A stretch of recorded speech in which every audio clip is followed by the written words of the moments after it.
Merci. Merci Madame la Présidente. Merci Monsieur le Ministre. Le sommet des États du G5 Sahel de Nouakchott qui s'est tenu hier et auquel a participé notre président Emmanuel Macron a permis de faire effectivement le bilan des engagements comme vous l'avez présenté et des engagements qui ont été pris il y a 6 mois lors du sommet de Pau, pardon.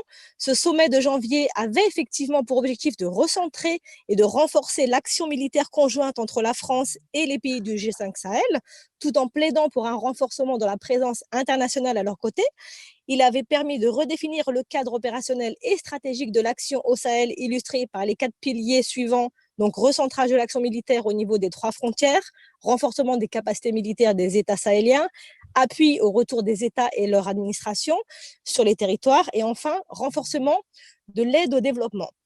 Le sommet qui s'est tenu hier à Nouakchott a permis de souligner plusieurs résultats encourageants, comme vous l'avez souligné. Donc, la neutralisation du chef d'AQMI, qui a été une victoire symbolique, qui a permis de porter un coup majeur à l'organisation, comme l'a été celle de plus de 500 djihadistes ces derniers mois.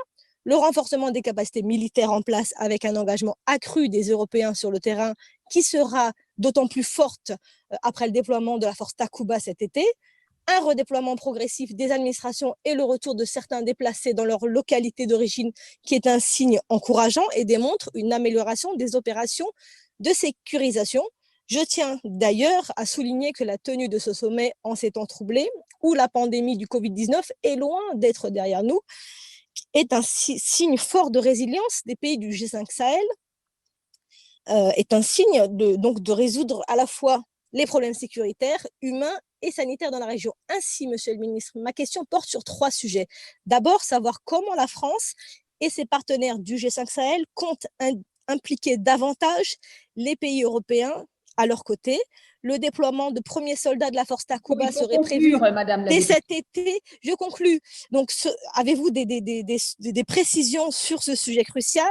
Ensuite, concernant le développement, l'appel de l'annulation de la dette extérieure des États du G5 Sahel a été renouvelé à l'occasion de ce sommet. Pouvez-vous nous dire quelles sont les chances que l'appel soit entendu? Et de même, selon vous, la possibilité d'accélérer la mise en œuvre des programmes mis en place, notamment dans le cadre de l'Alliance Sahel. Enfin, je désire vous faire part sans langue de bois des retours que j'ai eus de terrain. Certains États ne semblent pas faire autant d'efforts que d'autres parmi les États du G5 Sahel, tout en touchant de nombreuses aides.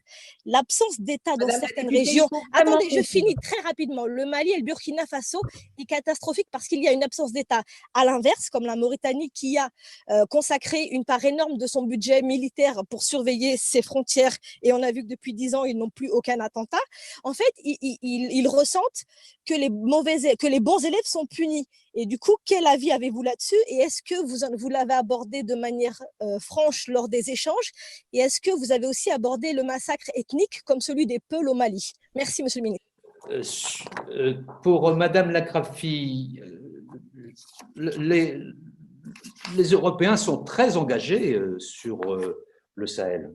D'abord, vous le savez, ils sont engagés de manière militaire par la force Takuba qui va se mettre en place, que vous avez évoquée, et qui va regrouper 13 États européens qui participeront à cette force. Déjà, l'Estonie est présente, mais là, il y a la Suède, la République tchèque, 13 États ont fait valoir leur appui à la force Takuba.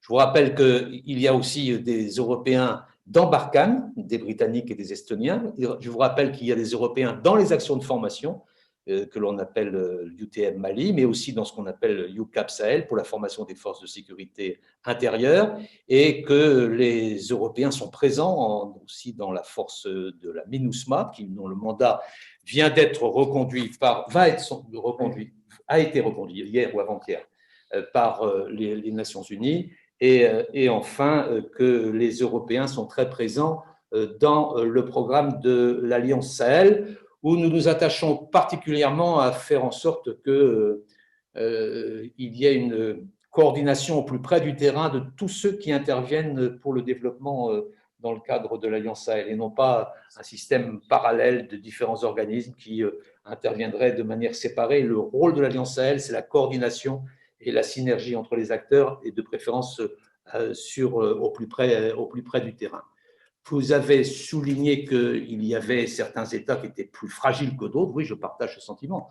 Et un des objectifs de ce qui a été décidé à Pau, un des piliers du sommet de Pau, c'est bien de renforcer la, la solidité des États pour éviter que certaines parties du territoire ne fassent l'objet d'une préemption par les groupes terroristes ou affiliés. C'est bien ça le sujet. Et c'est vrai que le Mali et les Burkina sont plus fragiles que d'autres États.